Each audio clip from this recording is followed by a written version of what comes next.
Hello everyone, welcome back to Study with Vaishnavi Jha.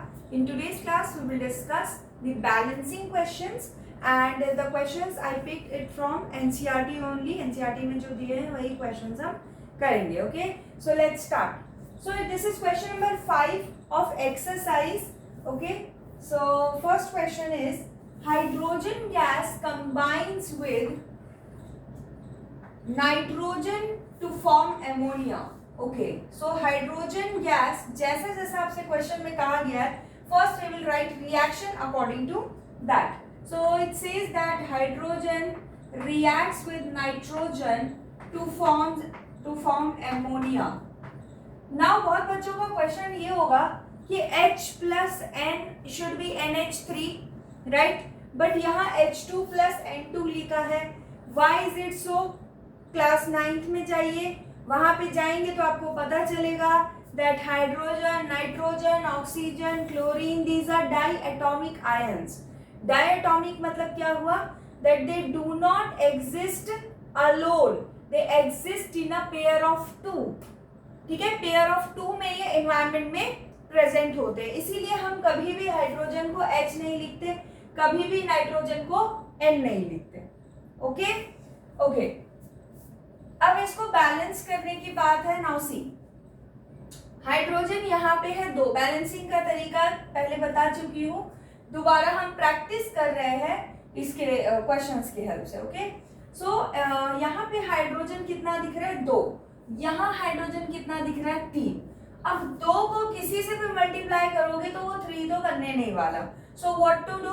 तो हम ये कर सकते हैं कि दोनों में कॉमन देख लेते हैं. 2 1 जा 2, 2 2 जा 4, 4 3 के टेबल में नहीं आता. 2 3 जा 6, 6 आता है. इसका मतलब अगर हम 3 से इसे मल्टीप्लाई कर देंगे तो हाइड्रोजन 6 बन जाएगा. And if we multiply this by 2 तो यहाँ पे भी हाइड्रोजन 6 हो जाएगा. हाइड्रोजन 6 हो गया, यहाँ पे भी हाइड्रोजन 6 हो गया. और नाइट्रोजन कितना है यहाँ लेफ्ट हैंड साइड पे? 2. और राइट हैंड साइड पे भी अगर आप हाइड्रोजन देखेंगे तो वो कितना है? 2 ही तो है. So now this equation is perfectly balanced. Next question, hydrogen sulphide gas so H2S burns in air to give water and sulfur dioxide.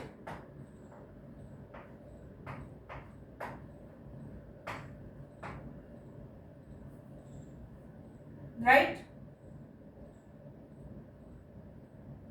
यहां पे हम क्या कर सकते हैं? सी, यहां पे हमारे पास ऑक्सीजन हाइड्रोजन कितना है? 2. हाइड्रोजन यहां भी कितना है? 2. बैलेंस्ड. सल्फर यहां 1, यहां भी सल्फर 1, बैलेंस्ड. यहां पे ऑक्सीजन है 2 और यहां ऑक्सीजन कितना है? 2 और 1 3. तो क्या कर सकते हैं? यहां पे अगर हम 2 लगा दें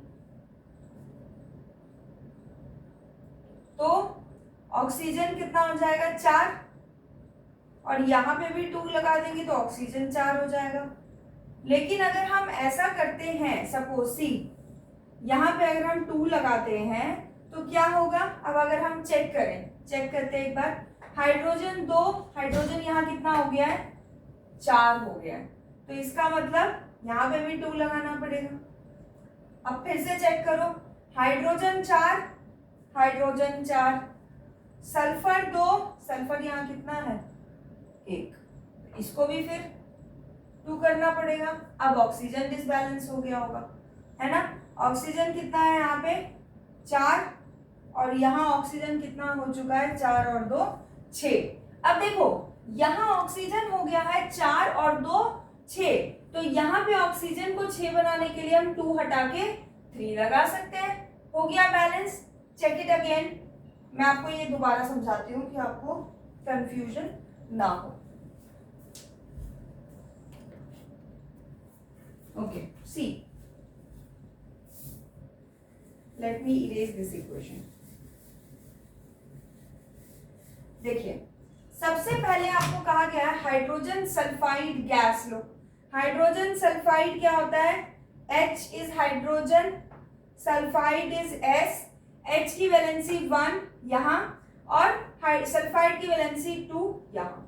H2S plus burns in air. Burns in air का मतलब क्या होता है कि वो ऑक्सीजन के साथ रिएक्ट कर रहा है, तो ऑक्सीजन के साथ रिएक्ट कर रहा है to give what, water and sulphur dioxide. Sulphur dioxide जैसे कार्बन डाइऑक्साइड CO2 होता है, वैसे सल्फर डाइऑक्साइड SO2 होता है।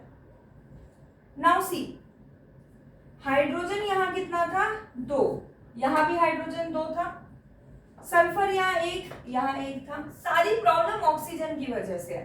यहाँ ऑक्सीजन 2 है, यहाँ ऑक्सीजन 3 है, तो देखो इसको अभी मत छेड़ो, पहले इवन नंबर में लेके आओ, तो यहाँ पे 2 लगा सकते हैं हम। अब ऑक्सीजन कितना हो गया, 2 और 2 4। यहाँ ऑक्सीजन को 4 बनाने के लिए क्या कर सकते हैं, 2 लगा सकते हैं। अब एक बार चेक कर लेते हैं, हाइड्रोजन यहाँ 2 है, यहाँ हाइड्रोजन कितना हो चुका है, 4 हो चुका है, तो 2 को 4 बनाने के लिए क्या कर सकते हैं, 2 से मल्टीप्लाई। अब हाइड्रोजन यहाँ पे भी 4 हो चुका है। Check it again, hydrogen 4, hydrogen 4, sulphur 2, sulphur यहाँ क्या है, 1 ही है, तो इसको 2 बनाने के लिए 2 से मल्टीप्लाई करोगे।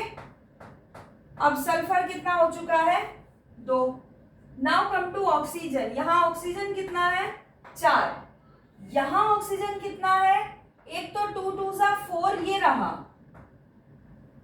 और एक 2 यहाँ पे भी है, तो 4 + 2 कितना हो गया, 6। इसका मतलब राइट हैंड साइड पे ऑक्सीजन कितने हैं, 6, और लेफ्ट हैंड साइड पे 4। तो क्या करें, ये 2 हटा के अगर यहाँ 3 लगा देंगे तो लेफ्ट हैंड साइड पे भी ऑक्सीजन 6 हो जाएगा। अब एक बार आप देख लीजिए, बैलेंसिंग चेक कर लीजिए, 2 हाइड्रोजन 4, यहाँ भी hydrogen 4, sulphur 2, sulphur 2, oxygen 6, oxygen 4 और 2 6। Now it is perfectly balanced, right. Next question, barium chloride reacts with aluminium sulphate. Now see, आपको जो है एक आपको आना चाहिए क्या, कि जैसे आपने पढ़ा बेरियम क्लोराइड, आपको उसका फॉर्मूला बनाना आना चाहिए, ठीक है। कैसे, बेरियम मतलब Ba, क्लोरीन मतलब Cl, okay, and barium chloride, barium की वैलेंसी 2 चली जाएगी क्लोरीन के पास, क्लोरीन की वैलेंसी 1 बेरियम के पास, तो BaCl2 प्लस रिएक्ट किसके साथ कर रहा है, एल्यूमिनियम सल्फेट के साथ, Al2SO4 3, ठीक है। एल्यूमिनियम की वैलेंसी 3 और सल्फेट की वैलेंसी 2। प्रोडक्ट हमें क्या मिला है, to give aluminium chloride, aluminium Al, chloride Cl, aluminium की वैलेंसी 3 क्लोरीन के पास, क्लोरीन की वैलेंसी 1 एल्यूमिनियम के पास, and barium sulphate. Barium sulphate क्या होता है, BaSO4। Got it. Now see, barium यहाँ कितना है, 1, यहाँ कितना है, 1, क्लोरीन यहाँ कितना है, 2, यहाँ क्लोरीन कितना है, 3। 2 को 3 नहीं बना सकते, बट 6 तो बना सकते हैं, तो इसको 3 से मल्टीप्लाई कर दें, और यहाँ पे भी 2 से मल्टीप्लाई कर देते हैं। नाउ चेक इट अगेन, यहाँ बेरियम कितना हो गया, 3, यहाँ बेरियम कितना है, 1, 3 लगा दो। Now check it again, barium 3, barium 3, chlorine 6, 3 2 6, chlorine 6, aluminium 2, aluminium 2, sulphur SO4 पूरे का पूरा 3 है। वैसे ऐसे चेक नहीं करते, चेक कैसे करते हैं, सल्फर है 3, सल्फर 3 है, 3 सल्फर है, ऑक्सीजन कितना है, 4 3 12, 4 3 12, तो ऑक्सीजन यहाँ पे कितना है, 12। So that means this equation is now perfectly balanced. Next question, potassium metal, potassium metal के it is a monoatomic element, तो ये अकेला रह सकता है। Okay, so potassium element reacts with water to give potassium hydroxide, which means KOH plus hydrogen gas H2. Now see, K1, hydrogen 2, hydrogen 3, क्या करें, यहाँ पे 2 लगा देते हैं। नाउ सी K1, K कितना हो गया 2, यहाँ पे भी 2 लगाना पड़ेगा। Now again check K2, K2, hydrogen 2, hydrogen 2 और 2 4, तो इसको 4 बनाने के लिए क्या कर सकते हैं, यहाँ पे 2 लगा सकते हैं। अगेन चेक K2, K2 बराबर, हाइड्रोजन 4, हाइड्रोजन 4 बराबर, ऑक्सीजन 2, ऑक्सीजन 2 बराबर। Now this equation is perfectly balanced. इस बैलेंसिंग को समझने के लिए आपको 2-3 चीजें आनी चाहिए।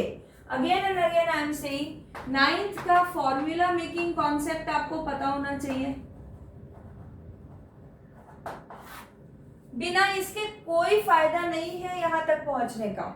Even if you learn balancing anyway you are going to do it wrong, because जब ये आपको रिएक्शन लिखना होगा you will not be able to write it correctly, and then balancing तो पॉइंट ही नहीं है। Correct? So you have to be very sure that you know formula making. For formula making you have to know the elements and their valencies. वो hydrogen, helium, lithium, beryllium, boron, calcium तक उनकी valency आपको पता होनी चाहिए। ठीक है? दूसरा आपको पता होना चाहिए पॉलीएटॉमिक आयंस, पॉलीएटॉमिक आयंस।